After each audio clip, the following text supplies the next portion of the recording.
नमस्कार साथियों, स्वागत है आप सभी का अंकित इंस्पायर्स इंडिया पर। मैं हूं अंकित अवस्थी और आप हैं मेरे साथ में एक ऐसे घटनाक्रम पर जिक्र करने के लिए जो कि अंतरराष्ट्रीय मीडिया में इस समय बड़ी सुर्खियां बटोर रहा है। पिछले कई दिनों से आप लोगों के दिमाग में एक बड़ा प्रश्न चल रहा था और प्रश्न यह था कि अल्टीमेटली ये दो ब्रदर्स चुप क्यों हैं, अमेरिका के सामने कुछ बोल क्यों नहीं रहे हैं। ट्रंप लगातार अपनी मनमानी किए जा रहे हैं, एक देश के राष्ट्रपति को उठा लेते हैं, एक देश के अंदर आग लगवा देते हैं, जंगल फूंक देते हैं और तो और हद तो तब हो जाती है जब रूसी जहाजों को रोक लेते हैं। इससे इन दोनों ने मिलकर के कुछ सलाह मशविरा किया कि भैया अगर ऐसा रहा तो अटलांटिक ओशन तो भूल जाओ, अमेरिका हमें यहां जाने नहीं देगा और हमें अगर रुकना है तो हमें वापस से अपनी शक्ति को एकत्र करना होगा। परिणाम निकलता है चीन, रूस और ईरान तीनों मिलते हैं अटलांटिक ओशियन में, साउथ अफ्रीका के पास पहुंचते हैं, कहते हैं ब्रदर तुम तो हमारे अपने हो, क्यों ना मिलकर के अपन सब लोग एक बार तैयारी कर ही लें कि अगर समुद्र के अंदर अमेरिका से लड़ना पड़ा तो कैसे लड़ेंगे। बस इसी को लेकर हेडलाइंस बनना शुरू होती हैं। चीन के, रूस के और ईरान के वॉरशिप तैनात हो जाते हैं साउथ अफ्रीका में और शुरू हो जाता है जंग का अभ्यास। जी हां साथियों, और यह जंग केवल इस बात की कि अगर अटलांटिक ओशियन से गुजरते हुए जहाजों को अमेरिका ने रोका तो उसे कैसे रोका जाएगा। बस इसी को लेकर के हेडलाइंस बनना शुरू होती हैं। China, Russia, Iran join South Africa for naval drill as tension run high. दुनिया भर के अखबारों में एक ही खबर, इन देशों में सबसे ऊपर ईरान, जिसके यहां भयंकर आग लगी है। चर्चा सबकी करेंगे, लेकिन सबसे पहले एक अपडेट और वो ये कि यदि आप चाहते हैं हमारे एप्लीकेशंस के माध्यम से हमसे जुड़कर हमारे तैयार किए हुए सेशंस को सुनना, कुछ सीखना, तो स्टॉक मार्केट पर बेहतरीन कोर्सेज हमारे द्वारा लिए गए हैं। म्यूचुअल फंड्स पर मेरे द्वारा बहुत ही बेहतरीन क्लासेस सिलेक्शन के लिए दी गई हैं कि आप कैसे बेहतरीन अपने लिए म्यूचुअल फंड सेलेक्ट कर सकते हैं, कैसे स्टॉक मार्केट के अंदर बिगिनर लेवल पर एंट्री कर सकते हैं। सारी जानकारी बातें बाजार की एप्लीकेशन पर है, जिसका लिंक हमने कमेंट बॉक्स में दिया है।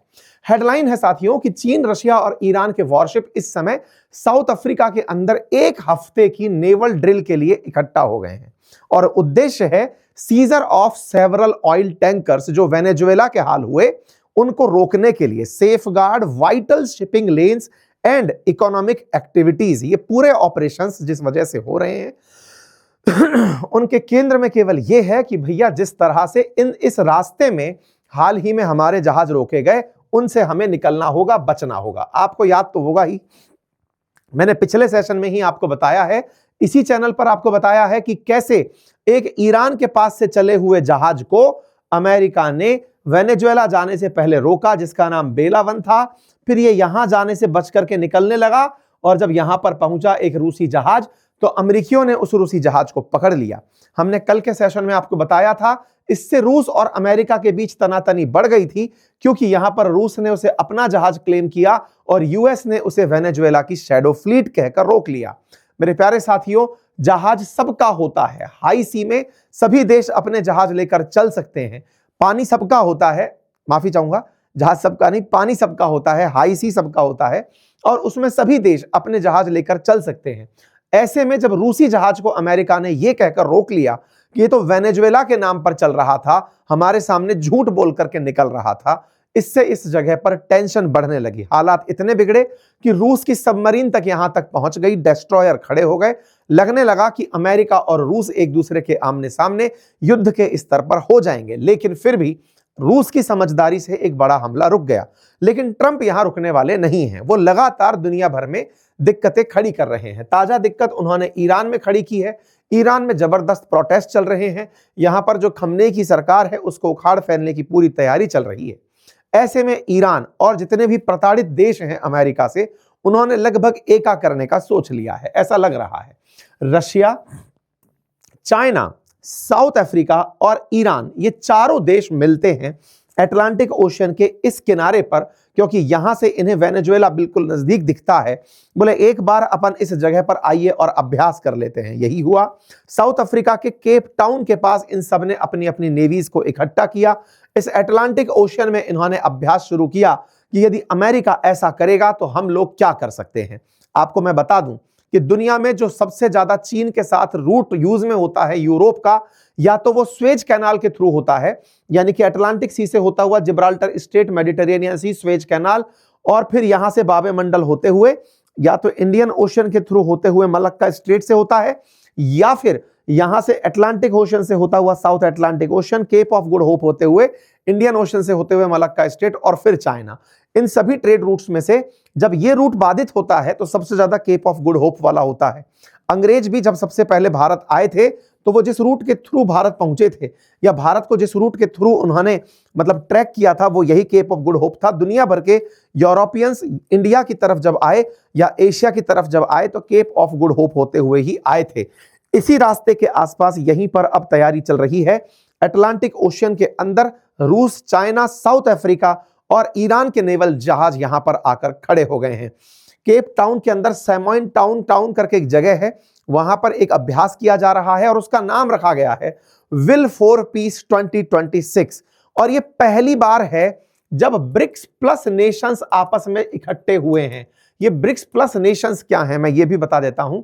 आप सभी जानते हैं कि वर्ष 2009 के अंदर ब्राजील, रशिया, इंडिया और चाइना इनने मिलकर ब्रिक का निर्माण किया था। 2010 के अंदर यहां पर शामिल हुआ था साउथ अफ्रीका, बन गया था ब्रिक्स। और उस ब्रिक्स में अब 5 देशों के अलावा अन्य 5 देश और जुड़ चुके हैं। उनकी वजह से ये ब्रिक्स प्लस कहलाता है। ब्रिक्स प्लस देशों में फिलहाल जो है वो यहां पर रशिया इकट्ठा हो रहा है, चाइना है, यहां पर साउथ अफ्रीका है और ईरान है। ईरान कहां से आया? तो ईरान ब्रिक्स प्लस देशों का मेंबर है। इन सबके इकट्ठे होने से विल फॉर पीस 2026 शुरू हो रहा है। आपके दिमाग में एक बड़ा प्रश्न बनना शुरू होगा कि ब्रिक्स प्लस नाम दे दिया तो यहां से ब्राजील कहां चला गया, इंडिया कहां चला गया? इन 2 देशों का क्या अपडेट है, ये अपडेट भी मैं आपको आगे दूंगा। फिलहाल के लिए सबकी नेवीज जो इकट्ठा हुई हैं उन्हें आप देख लें। सीमोन टाउन के अंदर एक्सरसाइज विल फॉर पीस के लिए एकत्र हुए जो नेवल के सैनिक हैं उन्हें आप यहां पर देख सकते हैं। ये नेवी के सैनिक हैं। अफ्रीका में इनका स्वागत हो रहा है। यहां पर नेवल वेसल ले लेकर के ये सब पहुंचे हुए हैं। साउथ अफ्रीका इनका वेलकम कर रहा है। सभी के जहाज, चीनी जहाज यहां पर दिख रहे हैं, रशियन जहाज दिख रहे हैं, रशियन और ईरानियन लोग यहां पर एक साथ दिख रहे हैं। बड़े स्केल पर नेवल जहाज, डेस्ट्रॉयर्स लेकर के ये यहां पर पहुंच गए हैं और इनका स्वागत हो रहा है इस अंदाज में कि भाई अगर हमारे जहाजों को अगर अमेरिका ने रोका, इस ट्रेड रूट को बाधित किया, तो हम लोग क्या कर सकते हैं उससे निपटने के लिए। सब देशों की तैयारी और सबकी स्ट्रेटेजिकल मीटिंग होते हुए कुछ तस्वीरें बाहर आती हैं। इस एक्सरसाइज के बारे में मैं आपको पहले एक बार और जानकारी दे देता हूं। जब G20 बैठक को साउथ अफ्रीका होस्ट कर रहा था, जिसे अमेरिका नहीं चाहता था कि यह होस्ट करे, उस समय पर यह विल ऑफ पीस जो है ना, ये होने वाली थी। ये जो ये वाली जो एक्सरसाइज है ये उस समय पर होने वाली थी, लेकिन इस एक्सरसाइज को, विल फॉर पीस वाली जो एक्सरसाइज है, इस एक्सरसाइज को G20 को प्राथमिकता देते हुए इन्होंने रोक दिया था। इन्होंने कहा पहले G20 करा लेता हूं, पहले ही अमेरिका चिढ़ा पड़ा है, वो हमारे यहां आने से वैसे ही मना कर रहा है, एक बार इसे करा लेते हैं, उसके बाद देखा जाएगा। तो इन्होंने इस एक्सरसाइज को इस महीने एक्सटेंड कर दिया था, तभी जाकर के ये जनवरी के अंदर एक्सरसाइज होना शुरू हुई। पहले ये एक्सरसाइज केवल अभ्यास था, यानी कि एक नेवल अभ्यास था, लेकिन अब ये मैरीटाइम रूट को सिक्योर करने के लिए जरूरत बन गया है। ऐसे में हेडलाइन बनती है कि BRICS members to hold joint drill near South Africa, ऐसा चाइना की डिफेंस मिनिस्ट्री कहती है। पहले भी ब्रिक्स के ये देश मिलकर के 1-2 बार मीटिंग किए हैं, लेकिन ब्रिक्स प्लस देशों की ये पहली बैठक है, इसीलिए इसे first ever joint naval drill कहा जा रहा है, जिसमें इस क्षेत्र के अंदर जो ब्रिक्स प्लस कंट्रीज हैं वो मैरीटाइम सिक्योरिटी के लिए बात करेंगे। क्योंकि जो रूसी जहाज वाला कांड हुआ उसमें था क्या कि वो ईरान से वेनेजुएला जा रहा था, तो ईरान, वेनेजुएला और रशिया, ये तीनों तो अमेरिका द्वारा प्रतिबंधित देश हैं। इन तीनों ही देशों को एक साथ अमेरिका से दिक्कत थी, तो ईरान और इस रशिया इसीलिए मिल गए। और चाइना को पता है कि एक बार रशिया को काउंटर कर दिया तो अमेरिका का अगला नंबर चाइना ही होगा, वो चाइना को काउंटर करने की मेहनत करेगा, इसीलिए इन सब के साथ चर्चा हो रही है। इस बीच में आपके दिमाग में एक प्रश्न बनना लाजमी है, और वो ये कि सर एक बात बताइए, इंडिया यहां पर क्यों नहीं है, ब्राजील यहां पर क्यों नहीं है, ब्रिक्स के वो देश भी तो हैं, क्या भारत को नहीं जरूरत है कि वो जाकर के यहां पर युद्ध अभ्यास में पार्टिसिपेट करे?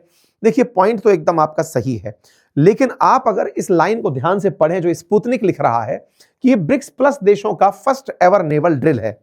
भारत कभी भी सैन्य गठबंधनों में शामिल नहीं हुआ है। भारत ने क्वाड का भी जब सैन्यकरण शुरू हुआ था, जिसको चाइना ने काफी क्रिटिसाइज किया था, एक्सटेंडेड नाटो जिसे कहा था, भारत उससे भी पीछे हट गया था। आपको याद होना चाहिए कि भारत हमेशा सैन्य गठबंधन से दूर रहा है। ये वो दौर था 1945 में जब नाटो का मतलब सेकेंड वर्ल्ड वॉर के बाद नाटो की तैयारियां चल रही थी, उस समय पर रशिया वालों ने सोवियत रूस के नेतृत्व में WTO वार्सा ट्रीटी ऑर्गेनाइजेशन नाम का एक सैन्य गठबंधन बनाया था। लेकिन भारत ने कहा कि हम नामधारी रहेंगे, नॉन अलाइन मूवमेंट चलाएंगे, लेकिन हम किसी भी गठबंधन में शामिल नहीं होंगे। अमेरिका लगातार ब्रिक्स को यह कहते हुए क्रिटिसाइज करता आया है कि ये ब्रिक्स को इकोनॉमिक कॉपरेशन का गठबंधन बताते जरूर हैं, लेकिन किसी का उद्देश्य इकोनॉमिक कॉपरेशन लगता नहीं है। ये आपस में आगे चलकर एंटी अमेरिका सेंटिमेंट ही फैला रहे हैं। आपको याद होगा बीच में ब्राजील के अंदर जब इस तरह की बैठक हो रही थी, तब डी डॉलराइजेशन की चर्चा से ट्रंप एकदम चिढ़ गए थे कि ये ब्रिक्स करेंसी बनाने के जिक्र करने वाले देश हमें हल्के में ना लें, डॉलर को हटाने के बारे में ना सोचें। तो ट्रंप को जो डर है असल में ब्रिक्स से, ये लोग वही कर रहे हैं।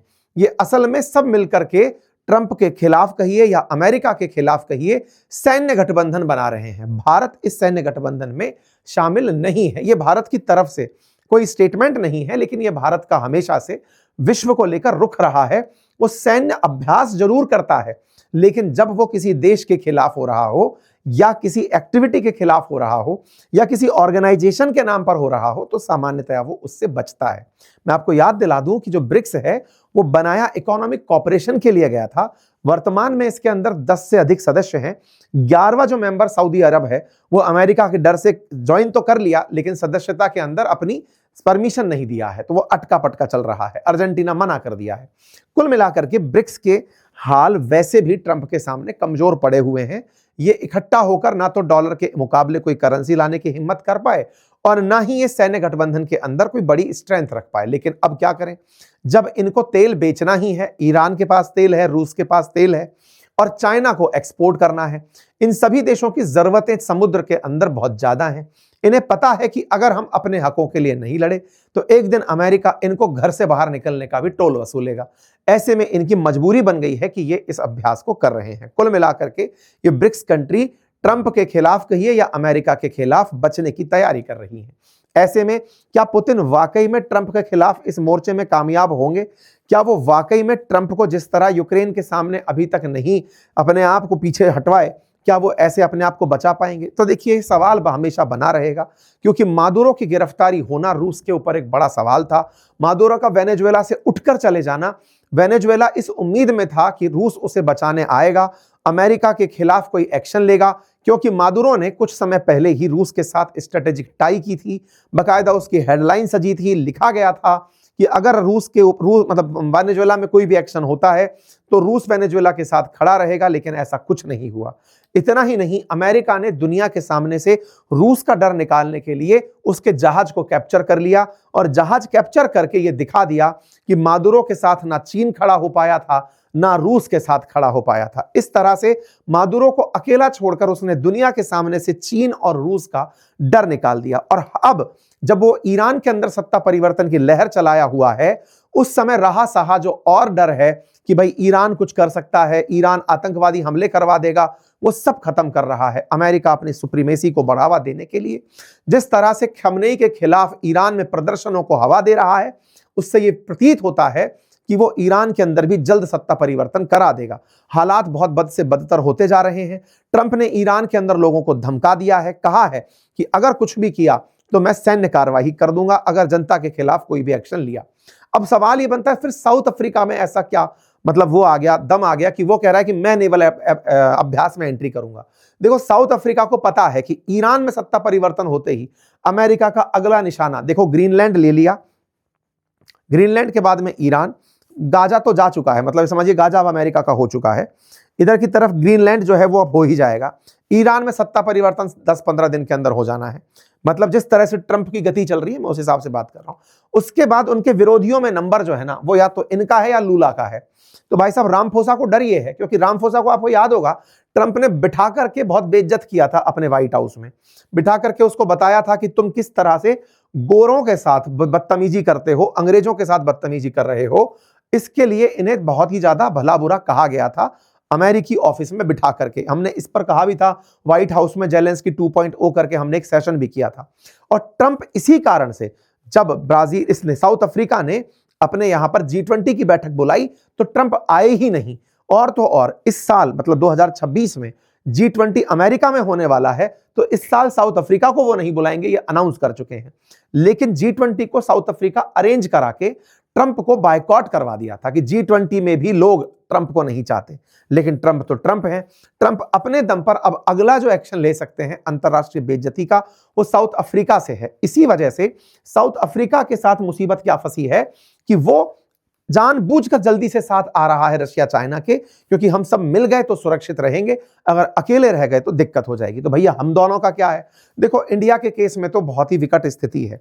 इंडिया के केस में तो अभी जो इनके वो हैं लुटनिक, जो वाणिज्यिक मंत्री हैं, वो बोले हैं अमेरिका के कि भारत के साथ ट्रेड डील हुई रखी थी, लेकिन मोदी जी ने फोन नहीं किया ट्रंप को। हम कहते रहे कि मोदी जी एक बार ट्रंप को फोन कर दो। ट्रंप फोन पे कहलवाना क्या चाहते थे कि ऑपरेशन सिंदूर के अंदर, मतलब जो समझौता कराया भारत पाकिस्तान का, वो अमेरिका ने कराया। मोदी जी ने कहा मैं नहीं करूंगा, बस बोले इस चक्कर में ट्रेड डील अटक गई। तो भारत का तो खेल अलग ही चल रहा है, भारत अलग लेवल पर अमेरिका से लड़ रहा है, एक फोन के ऊपर लड़ाई चल रही है कुल मिलाकर के। जहां तक बात हो लूला की, तो लूला जो है ना, वो जायर बोल्सोनारो को जेल में डाले रखना चाहते हैं। जायर बोल्सोनारो लूला के अपोजिशन के आदमी हैं ब्राजील के अंदर, और ऐसे में लूला वेनेजुएला के भी काफी समर्थक थे। ऐसे में लूला ने जायर बोल्सोनारो को जेल में रहने का वीटो कर दिया कि इनको पट के रखो। और बोल्सोनारो जो है वो ट्रंप के मित्र हैं। तो ब्राजील जो है वो निशाना है अमेरिका का, साउथ अफ्रीका निशाना है। अगर आप ब्रिक्स कंट्रीज को देखो तो वो सब एंटी अमेरिका कंट्रीज हैं। उनमें इंडिया अपने आप को साइड में रखकर चल रहा है कि भाई देखो, अभी अपनी ट्रेड डील होने को रखी है, ना हमको तेल बेचना, ना हम यहां पर किसी के साथ कोई बदतमीजी कर रहे हैं, हम अपनी लड़ाई पर लड़ रहे हैं। इंडिया ने फिर से अपने आप को आइसोलेट कर लिया है, किसी भी गुट में जाने से रोक लिया है, क्योंकि जो गुट में है उनके साथ भी बुरा हो रहा है, वो भी किसी को कोई बचा तो पा ही नहीं रहे। तो एटलीस्ट अपनी पहचान के साथ तो हम चलें, और हम वही करते जा रहे हैं। ट्रंप ने हाल ही में जो खेला किया है, वो खेला वो और देशों के साथ भी करेगा। 500% टैरिफ के लिए सीनेट को उसने बिल को तो मंजूरी दिलवा ही दी है कि जाओ जाके बिल को पास कर दो, जिसमें ब्राजील, इंडिया, चाइना, इनके खिलाफ रूस से तेल खरीदने के ऊपर टैरिफ लगेगा। तो ऐसे में भारत टैरिफ को काउंटर करने के लिए फिलहाल किसी भी ग्रुप में जाकर नहीं बैठ रहा है। अब ये रणनीतिक समझदारी है या कमजोरी, ये समय बताएगा, लेकिन फिलहाल के लिए अमेरिका के सामने मैसेज यही जा रहा है कि भारत एंटी अमेरिका ग्रुपिंग में शामिल नहीं है। जहां तक बात हो लूला की, तो लूला भी कहीं ना कहीं जानते हैं कि बोल्सोनारो के समर्थन में अगर अमेरिका उतरता है तो लूला के लिए काफी मुसीबतें होंगी। तो कुल मिलाकर के सारा जियोपॉलिटिक्स के अंदर दाव पेच का खेल चल रहा है। हर आदमी सोच रहा है कि ट्रंप का कार्यकाल कब पूरा हो, कब ये उतरे, क्योंकि ये हर दिन मतलब एक राक्षस की तरह फैलता ही जा रहा है। कल के मुकाबले आज ज्यादा घातक होता जा रहा है। जिन मित्रों के साथ खाला चला पड़ा था, अब ये उनके खिलाफ हो गया है। मतलब ये वैसा जो भस्मासुर टाइप की शक्ति ले लिया है कि ये जिनके साथ है अब उनके भी नुकसान में है। मतलब नाटो कंट्रीज को धमकी दे रहा है कि तुम लोग मेरे बिना कुछ नहीं हो। यूरोप से कह रहा है कि डेनमार्क वाले क्या सोचते हैं, ग्रीनलैंड में एक बोट खड़ी करके वो ये सोचते हैं कि ग्रीनलैंड उनका हो जाएगा। मतलब ये बहुत भीषण घातक आदमी हो गया, किसी का नहीं बचा है। मुझे ये लग रहा है कि इसके कालखंड में ये अमेरिकियों के खिलाफ ही ना हो जाए, क्योंकि इसके अंदर एक नेक्स्ट लेवल का एक्सट्रीमिज्म सवार हो चुका है। खैर, दुनिया को इसका भी काल तो भुगतना ही होगा, क्योंकि ऐसे जितने भी मतलब आदमी पनप कर आते हैं, ये होती तो मानवीय भूल ही है। बाकी फिलहाल के लिए इतना ही। बाकी आप लोग इस विषय पर क्या सोचते हैं, अपनी राय जरूर बताएं। चैनल पर नए हैं तो सब्सक्राइब कर लें। बाकी अपडेटेड जो भी जानकारियां होंगी वो मैं आपके साथ में साझा करता चलूंगा। Thank you so much. Channel पर नए हैं तो सब्सक्राइब अवश्य करें।